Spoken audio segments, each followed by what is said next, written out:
Hey everyone, it's Mithril. Welcome back to the series where I'm trying to learn how to draw. Today I'll be doing lesson 2 from Draw a Box.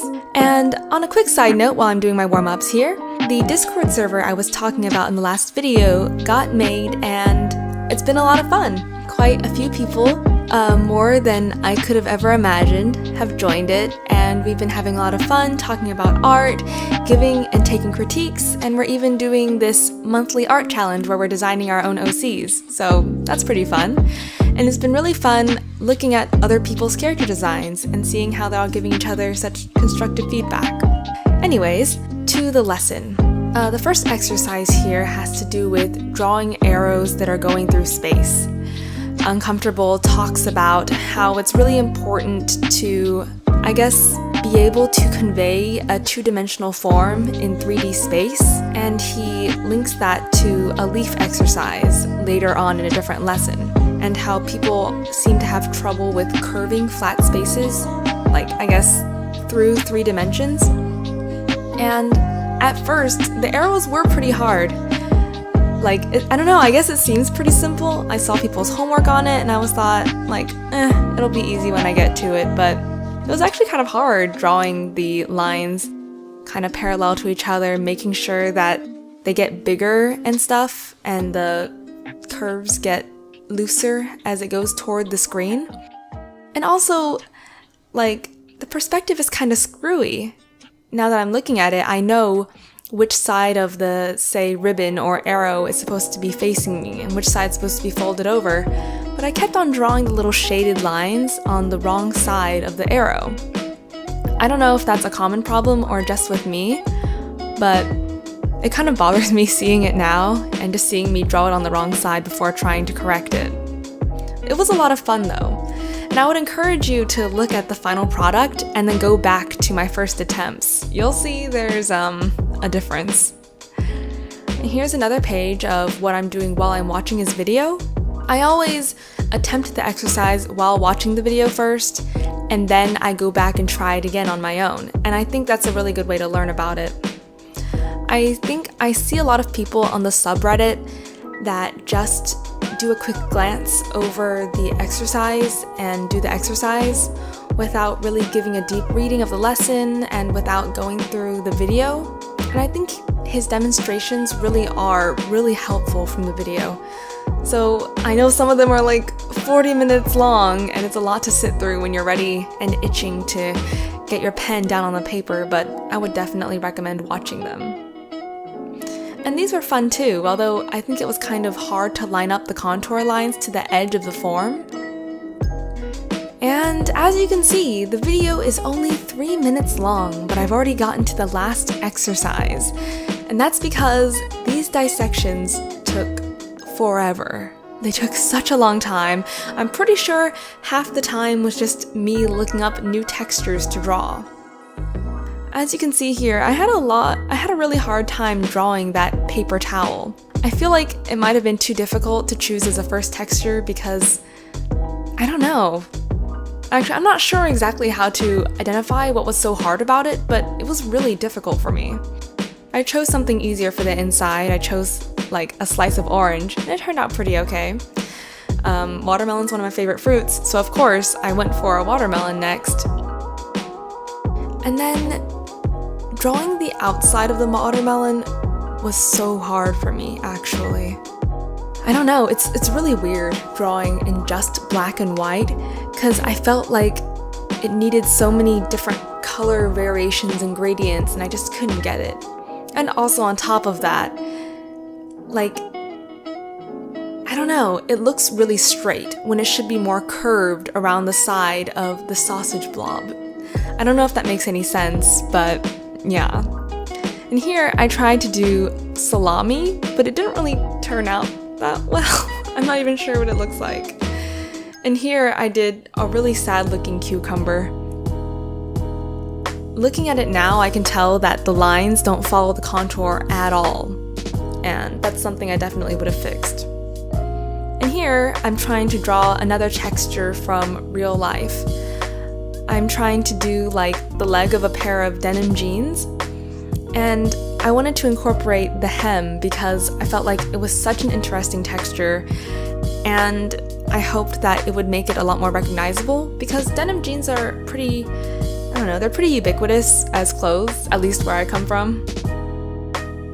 And I don't know, it seems really distinctive, but maybe it's the color or something else that makes it distinctive. But I think I did okay on it after I don't know, rendered it for a while.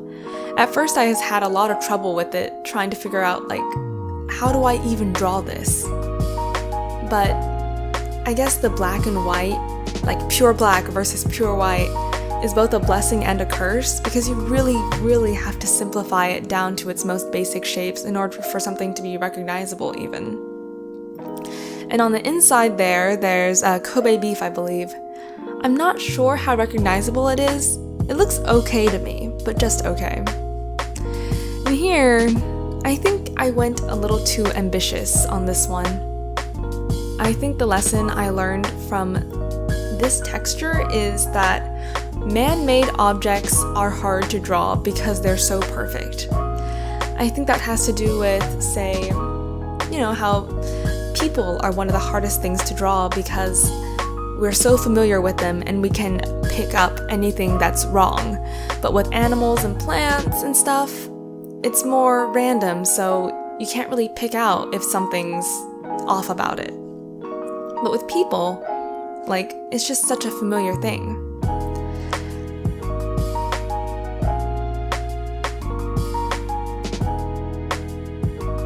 And on the inside there, I tried to do a tree trunk, and it kind of just makes it all look like a tree now. So from the tree trunk, I moved on to tree bark. And I switched pictures halfway through, that's why I had sort of like an undersketch of a different tree bark and switched to this picture. And also with black and white, I feel like it looks super, super unfinished until all of a sudden it looks pretty polished once you fill in all the black spots. So that kind of screwed with my head a little bit. I was always so worried about it looking weird and not looking quite right, and then all of a sudden it just looks pretty okay. On the inside of the tree bark, I did some bone marrow. For some reason, like, the inside textures I'm choosing are just so simple and I finished them so quickly. I can't tell whether it's because, I don't know, it's just a smaller area to draw, that's why I'm finishing so fast, or it's just they're simpler, or maybe I'm just putting less detail into them. I'm not really sure.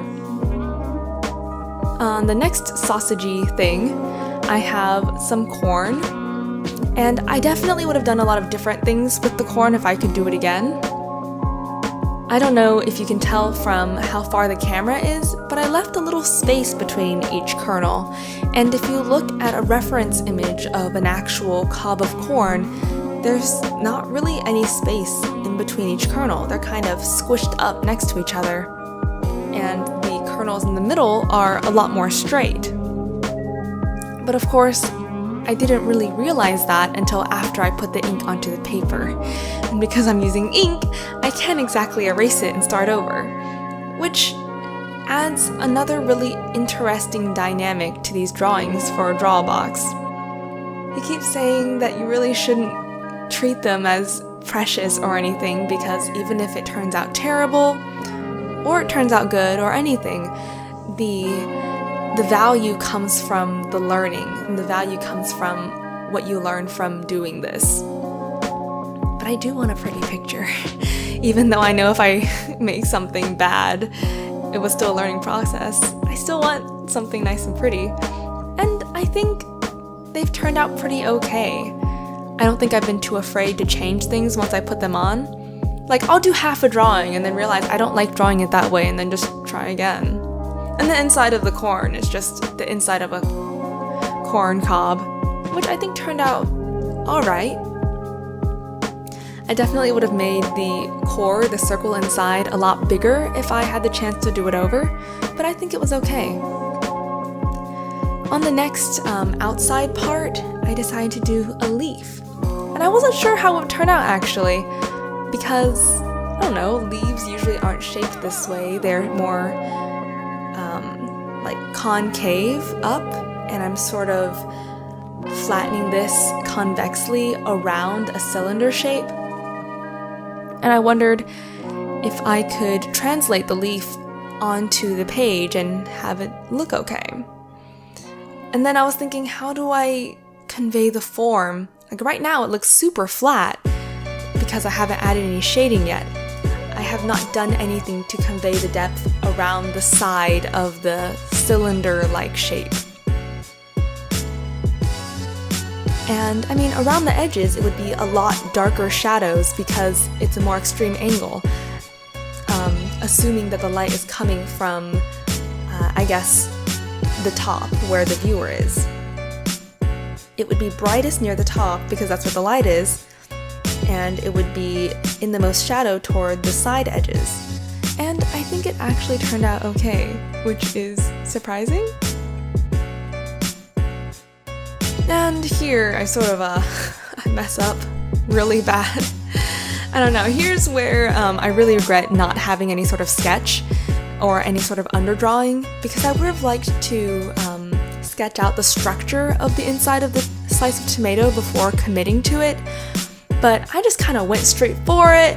I just got finished with the leaf and I liked it, so I just went straight for the tomato, and it really it didn't work out so well.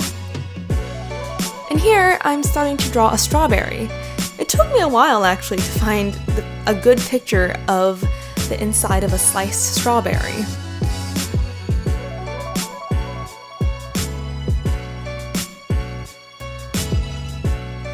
And here I'm attempting to do the outside of the strawberry, and just looking at the reference picture made me really nervous because I couldn't quite figure out how to do it in my mind. To me, looking at the strawberry, I felt like there were so many gradations of the light, so many different levels of the values of the light in the strawberry, and I just couldn't convey that. I only had black and I had white. And I really liked how Uncomfortable did his scales, where they sort of disappear toward the middle and get stronger toward the edges because the light is washing them out. And I tried to do something like that, but I just felt like it looked so awkward and weird. But in the end, it actually turned out okay. When I stepped back and just looked at my entire page and all the textures, it felt okay. And the strawberry was actually the thing that pops out most to me. Maybe because it's like the darkest thing contrasted with the brightest highlight. But I really liked this exercise because I would be afraid of using ink. I love using pencils so much because I can erase everything and I can add in so many different values to convey my forms. But I never went dark enough and I never went light enough, so everything just looked kind of washed out. But in these exercises, using straight black and straight white, it forces you to, I don't know, go really extreme with the values and see if it still retains its form. Or use other tools to convey what you want to. And that was really exciting for me to see that it was possible. And I don't know, it felt really empowering. Anyways, I'm less than halfway through on this part of the homework because I'm supposed to do 2 pages of dissections, but I will come back and do that next episode. I'm not sure if lesson 2 is going to take 2 or 3 episodes, but I will see. All the stuff you saw in this video was 8 hours and 47 minutes. Thanks for watching and see you later!